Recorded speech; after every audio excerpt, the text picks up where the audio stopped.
Hello everybody, my name is John Mark Johnson Jr. I am the host of Reformed GGA, and today I'm going to be showing you guys my little Palmetto State Armory AKP. And particularly I'm going to be showing you the inside. I'm going to be showing you how the gun works, how it operates. Just as a point of order, for safety reasons, we'll go ahead and we'll check and make sure that the gun is empty. I can see that it is empty. And the reason why I'm doing this is mostly for people who are new to guns, who are curious about how they operate. I'm going to walk you through basically how an AK operates. And for people who are curious about guns in general, this will be useful. For people who are curious about AKs, particularly civilian semi-auto AKs, it'll be good information on just how they work and how all the different parts mesh together. So we'll be looking inside. First things first, we need to open up the gun, and on an AK-47 there'll be a little button on the back of the receiver that will open it up, and this entire top part on a lot of AKs will come completely off. On this particular one though, there is a hinge right here, and so it's just going to come up, but it will stay attached to the gun. So let's go ahead and open that up. Just push on the button, and up comes the cover. We'll go ahead and move it out of the way, and we can see into the guts of the gun. And I'll try to get a little bit better angle here with a little better light so we can see what's going on. And we're going to start off by talking about the trigger mechanism and what's going on inside of there. Let's start off by talking specifically about the hammer and trying to arrange this. I'm looking through the camera to try to do all this, so everything's a little bit weird. So if I point at things weirdly and have to kind of get back on track, that's why. But anyways, this thing that my pen is touching right now is the hammer face, and that hammer face is going to come forward and hit this little cylinder up here, and then the back of that cylinder you can just barely make out the back of the firing pin. That's what sets the gun off.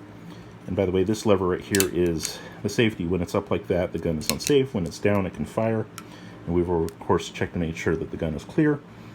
But this face of the hammer right here is what interacts with the firing pin, and it's what sets off the round, basically. So this is the hammer face. Behind the hammer face, you'll have this little plate. I'm going to go ahead and pull the trigger so that we can get a little bit better look at the hammer. All right, so the back of the hammer is kind of almost kind of semicircular, but the front of it is flat and rectangular, and that is what the trigger mechanism is going to act on, is going to be this plate. So the rest of the hammer, the kind of rectangular part up front, is what actually acts as the hammer, and it impacts the firing pin inside of this little tube here. We'll talk about that in a moment. But the back of the hammer, this little plate that's on the back end, is kind of where all the magic happens. But before we talk about how it interacts with the trigger mechanism, let's talk about what is powering this thing, because it's pretty strong. It comes forward with quite a bit of force. You don't want to get your finger caught in there, so you probably shouldn't be playing with it like I am, but you know, demonstration purposes. But what powers this thing is a coiled spring down in there, and this is actually repeated on the other side. The spring actually wraps around, and it's on both sides of the gun. Of course, I can only show you guys one side at a time, but yeah, technically it is on both sides here. So you can see one side there, one side over there. So there's a coiled spring that wraps around the pin that the hammer is attached to. Let's see if I can show you guys that pin.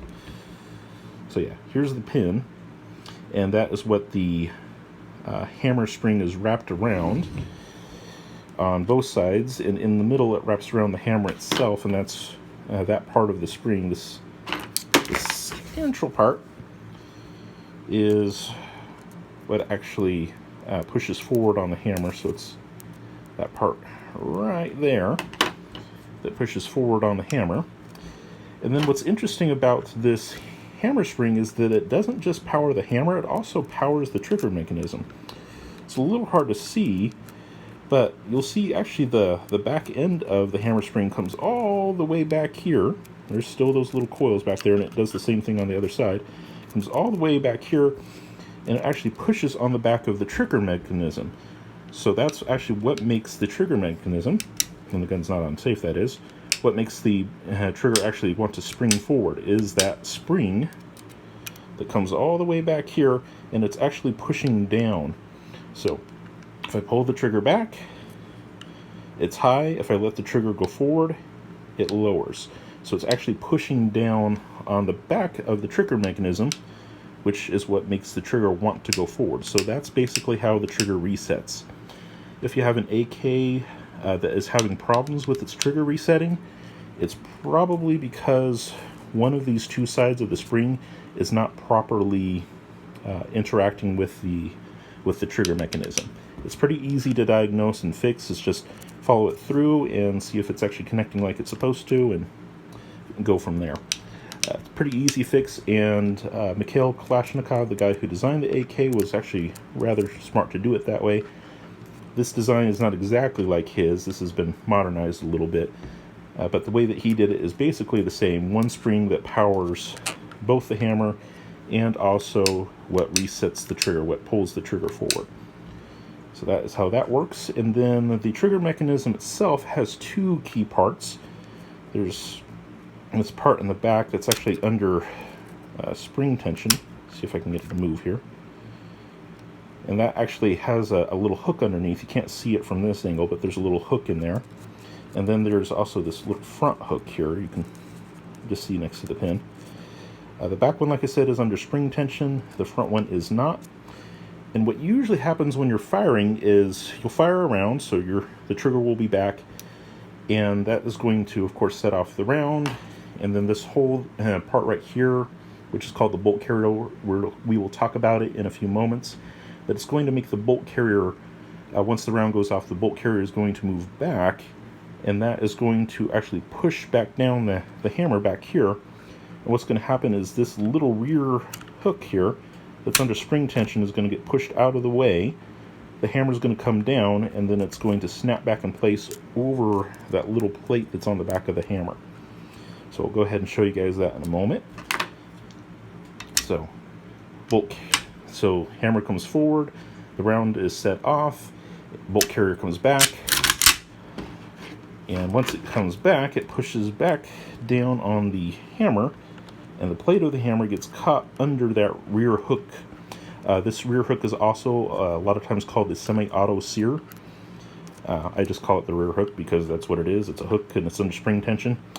And it gets pushed out of the way as the hammer's coming back, and then it will snap back forward to catch the hammer before it can come back up. So the bolt carrier pushes the hammer down. The hammer, the little plate that's on the back of the hammer will push the rear hook backwards just a little bit so that the hammer can fit down. As soon as it's down far enough, this little hook will snap back over it, and that keeps the hammer back, and it keeps it from firing off another round when you don't want it to, basically.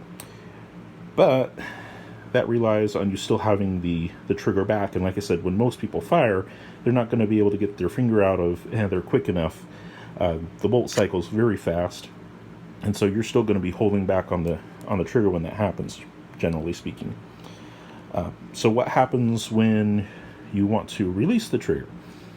Well, you don't want the gun to go off again, and if you release the trigger, that hook right here is actually going to move backwards. But like I said, you don't want the gun to go off again, and so this is where that little front hook that I talked about comes into place. What's going to happen is the back hook is going to, of course, go backwards, and that's going to allow the hammer to come up a little bit, but it's going to get caught by that front hook. So let's take a look at that.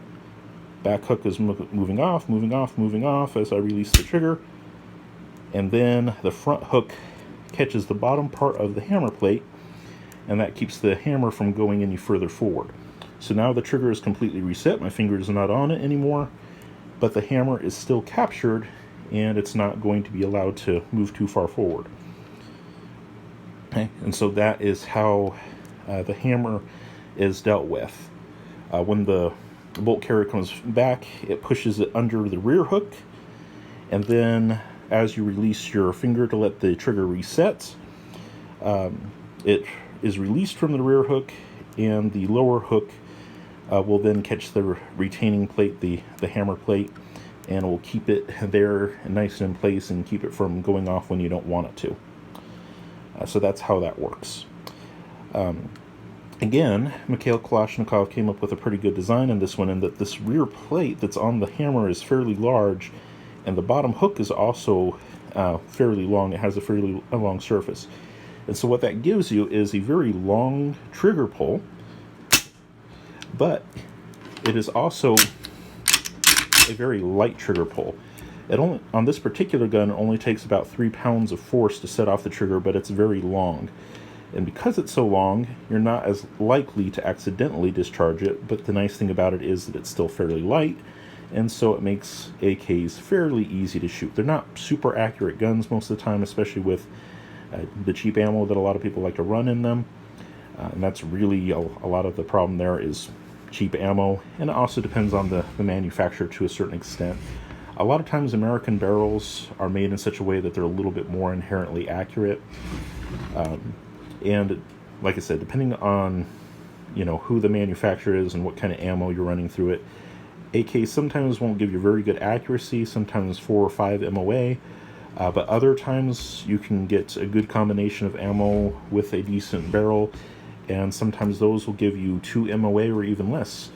Not this particular gun, but a kind of a version of it, the full-size version that Palmetto State Armory makes. I have one of those, and with some Full Metal Jacket boat tail ammunition I have, it actually will give me groups as small as 1.2 MOA. Now, I don't do that all the time, of course, and especially don't use that ammo all the time because boat tail ammunition is kind of expensive. But AKs can get pretty good accuracy if you have a decent quality barrel and decent quality ammunition. But going back to the trigger itself, the trigger has a fairly long trigger pull because you have a lot of engagement between that hammer plate and that front hook, so it's a very long trigger pull. But because of the geometry of the pieces that are interacting, it's not a very heavy trigger pull. It's not a very heavy trigger pull at all. And because there's so much engagement surface there, it's actually pretty safe. A lot of times when people have safety issues with AKs, with the hammer falling when it's not supposed to, a lot of time it's because either they're using an aftermarket trigger that just simply isn't very safe, or they took a stock trigger and they modified it. They'll file off parts of the hammer plates or part of the front hook, and so you won't have as much engagement distance there. It'll make the gun, frankly, unsafe because you won't have as much distance there protecting you from potential problems. Another thing that can cause problems with AKs is the firing pin. The firing pin is supposed to be free-floating, basically meaning that if I shake it just a little bit, yeah, there you can see it, a little tail end of the firing pin protruding. And if I shake it the other direction, the tail end of the firing pin should go back into its recess. It's free-floating. There's nothing that keeps it there, and it should be very light and easy to move. But sometimes on AKs, the inside of that firing pin channel will get clogged with dirt or debris, or sometimes the parts won't be to spec or whatever, and it'll basically hold the firing pin in place. And if you jostle the gun enough that the bolt carrier moves, it will move that part inside as well, and that can wind up setting off the gun even without the hammer falling. But as long as the gun is in good repair and that firing pin moves freely, that's not really a huge concern. An AK that has proper engagements on the hammer plates and the front hook, and also has a truly free-floating firing pin, is actually a very, very, very safe weapon. Problems are usually when people wind up messing with the hammer and the front hook, or if the firing pin is not free-floating like it's supposed to be. Alright, so that's how the hammer and trigger mechanism work. Let's talk about this front device right here.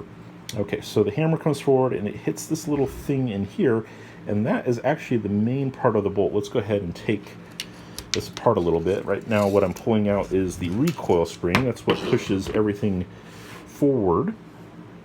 Once the gun has gone off, the bolt carrier is going to push all of that back and compress it under the the force of the round going off. And once it's come back to however far it's going to come back to, which will vary depending on the how powerful the particular round that you're shooting is going to be, that spring will force everything back into place. But we'll set that aside for now. And then we're also going to take the bolt carrier out of the gun.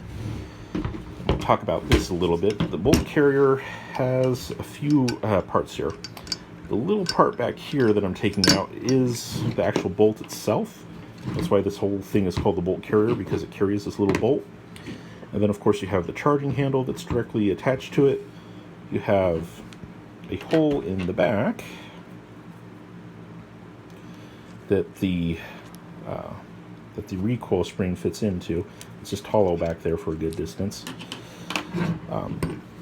Also on the back of the bolt carrier have this little protrusion, and what that protrusion does is it pushes back on the hammer when the gun cycles, but it also protrudes just a little bit so that the bolt, which will be flush with the back end here, or at least close there too, doesn't accidentally get hit by the hammer too soon in the firing sequence. This is basically what protects you from having an out-of-battery detonation. So on a semi-auto AK, you definitely want to make sure that it has this protrusion and that protrusion is in fairly good repair. You don't want it to wind up getting too short, because that will cause safety issues. Also, the underside of the bolt carrier will have a hole that the bolt fits into, and it will have a little channel up front that will cause the bolt to rotate when it goes into battery in the gun. Let's see if I can get this in here. Okay, so as the gun comes forward, the channel, as the bolt comes forward, what will happen is the bolt will twist just a little bit inside of that channel. So it's normally straight up and down, and the bottom end that you see pushing is going to be pointed straight down. The bolt carrier comes forward, it causes the bolt to twist just a little bit, and these little surfaces that are on the side will lock up inside of the gun to make sure that things don't move when you don't want them to. And that process of the bolt turning is basically the safety mechanism of the gun. You're firing a rifle cartridge. Granted, it's an intermediate rifle cartridge, but it's still a rifle cartridge. And if that goes off without some kind of force to act against, it's going to cause problems. So what happens is they take the bolt, it gets twisted into place where there's some locking mechanisms, and that is what prevents this whole thing from going back when it's not supposed to. But you need that little channel in there to actually torque the bolt over and lock it in place. And then above all of that, you've got the recess where the recoil spring fits, and on the front of that recess you have a piston. And we'll talk about the piston in a bit, but basically it works just like the piston on a car does. You're going to have an explosion that's going to happen elsewhere, and it's going to get piped basically into a little channel that will wind up pushing gas against this piston head, and that is what is going to cycle the whole thing. But let's talk about the bolts a little bit more. Okay, so like I said, the bolts has to be able to lock up. You're going to be firing a rifle round. It's an intermediate cartridge, but it's still a rifle round. And in order to do that safely, you have to be able to lock it in place for a time. It doesn't have to be for a very long time, but it has to be long enough for the main pressure of the round to basically dissipate. So the bolt inside the bolt carrier is usually, sitting in the gun, it goes back and forth like this, and you push it forward, and that cam channel that I showed you before, that little channel right there is going to twist the bolt so that it locks up. When it's straight up and down, it will move back and forth in here just fine. But once it's pushed all the way forward and that cam channel pushes it over, it can't push back anymore, because these locking lugs fit into the front trunnion here, and then also into a little locking surface on the other side. Let's see if I can give you guys a little bit better shot of those. Alright, so on one side here, on the the front trunnion, you have a little groove here and a little hard surface back there that one locking lug fits into. Then on the other side, you have another little surface that the other locking lug will interface with when it gets twisted inside of there. So those two surfaces right there are what lock the gun up and make sure that the bolt doesn't come flying back as the round is discharged. So it's pushed forward, the cam channel will twist it over, then you have your lugs mated with the locking surfaces, and so when the hammer comes forward and hits the firing pin, which is kind of long and flat for most of it, but it will become a small little protrusion at the front. Let's see if I can show you guys that. That right there is the firing pin, and like I said, it should move freely like this one does. It goes up and down and up and down and up and down. Woohoo! So that's the firing pin. When the hammer hits it, it'll of course set off the round, and there's going to be an explosion, and you want to contain that explosion. You want all of the force of that going forward, not back at you, so you need this to lock up so that it doesn't come back at you when it's not supposed to. That is a good thing, that it locks up and it doesn't explode out the back end. And this idea of using a couple of locking lugs like this was a idea that Mikhail Kalashnikov basically stole from the M1 Garand that was used in World War II. M1 Garand is an American design, and it's a pretty good design, and it used basically the same principle. It had a bolt with a couple of locking surfaces, just like this one has one locking surface over here on the right side, another locking surface over here on the right, and in the M1 Garand, it's actually kind of off at a little bit different angle, the way that it operates, but it's the same basic idea. It's a relatively small bolt with a couple of locking surfaces that prevent basically the explosion from going out of the back end of the gun when you don't want it to. All that Mikhail Kalashnikov did is he basically downsized it, and he also reoriented it just a little bit so that it would work better with the rest of his design. But yeah, the way that that works is basically the same as an M1 Garand, just kind of rotated over a little bit. Alright, so the fact that this locks up though, the bolt carrier comes forward and it locks it into place, begs the interesting question. Okay, we've got it locked in place so the explosion doesn't come out the back end, that's great, but how is it going to get unlocked? How does this become a self-loading rifle? That's the whole advantage of these kinds of guns, is that they're self-loading. What's going to happen after that? You need some way to basically unlock this thing and cycle the action. Well, that is where the gas system comes into play. So let me go ahead and take this out and we can talk about the gas system. Alright, so this is the chamber. This is where the bullet is put into the gun, and when the gun is fired, there will be an explosion inside that chamber. It'll force the bullets down the barrel and out, but you can see before you get to the opening of the barrel, and this is just a muzzle device that sits over the barrel. Its main job is to create back pressure in the system to make it more reliable.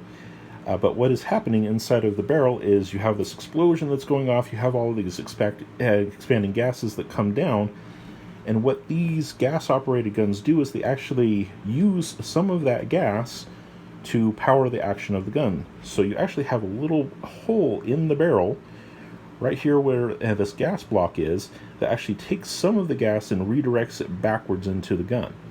So most of the gases, and of course the bullet itself, is going to come out through the front end here, but there's a small hole in the barrel that will redirect some of those gases back through this tube here. This is the gas tube, and that is what is actually going to cycle the gun. So on the top of the bolt carrier, you have this piston, and that piston sits inside of this gas tube right here, and once the round goes off, expanding gas is pushing the bullet out of the barrel, but some of that gas gets redirected upward, where it will push on that piston and cycle the action. And that's what makes the bolt carrier actually move backwards, is that redirected gas pushing on the piston. And like I said, it works basically like your car engine does. Your car has pistons in it, and those pistons are operated by small gasoline-fueled explosions. The only difference here is that it is smokeless gunpowder that is fueling the explosion, but it's the same basic principle. You have a mechanical piston that is being pushed on by very rapidly expanding gases, and that is what cycles the gun. And this is also why the philosophy of lubrication is going to be different with semi-autos than it is with, say, your typical hunting rifle or a revolver or something like that. These guns operate under very high speeds and very high pressures, comparatively speaking. They have lots of moving parts, and moving parts that operate very similar to, like I said, a car engine does. And just as you wouldn't want to run your car engine without oil in it, the same principle applies here. With semi-autos that are, of course, self-loading like this, that are operating under these kinds of principles, you want to make sure that you're not going to have parts that bind up on each other. And because of that, having a well-lubricated gun is a good idea. I'm not saying that you need to use as much lubrication as I do, because you can see that my guns are extremely oily. That's pretty much how I run all of my guns. But the reason why I do that is because of the operating principle. You wouldn't want to run your car without oil in it, and these guns operate very similarly. It's not a good idea to let them run dry. Although there are platforms that are more forgiving of that in that regard than others, and AKs tend to be pretty forgiving. But still, not a good idea. They still need to be cleaned and lubricated, at least periodically, and the reason why is because they're operating under very high stresses and speeds, and like any mechanical object that does that kind of thing, you want to make sure that you have a good amount of lubrication in there. Alright, so that is basically the firing sequence of an AK-47 variant. This particular one is, of course, in 7.62 by 39. That's the particular cartridge that fits in there.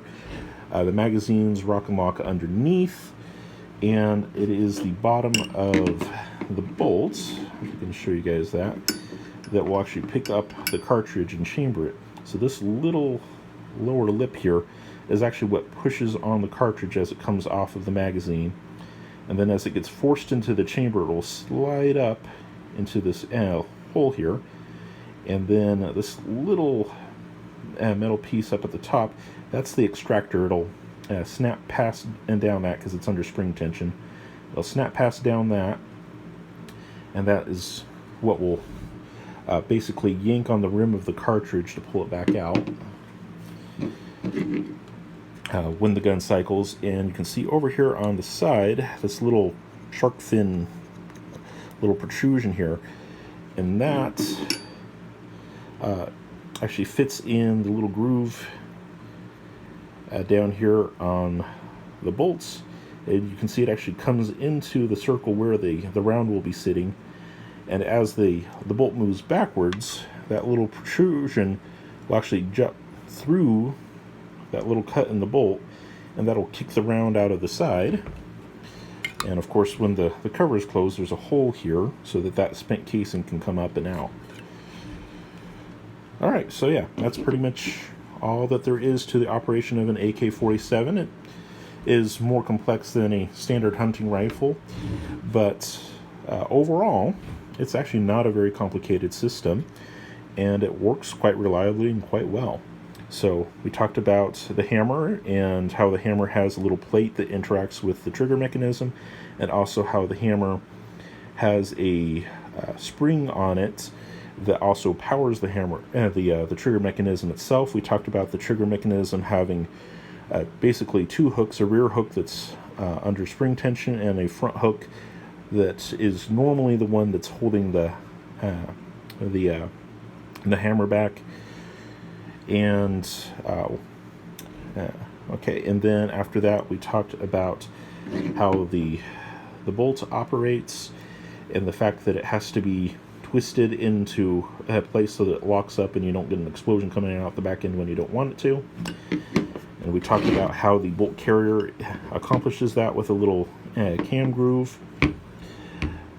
And then, of course, as the explosion goes off, the hot gases come down the barrel, and some of them get piped up and then back through the gas tube up here, which will push on this piston and push the whole thing backwards, cycling the action and making you ready to go again. So that is how an AK-47 works. Hope you all found it instructive and enjoyable. Thank you all very much for your time and attention. For those of you who are in Christ, go with God and be blessed. Amen.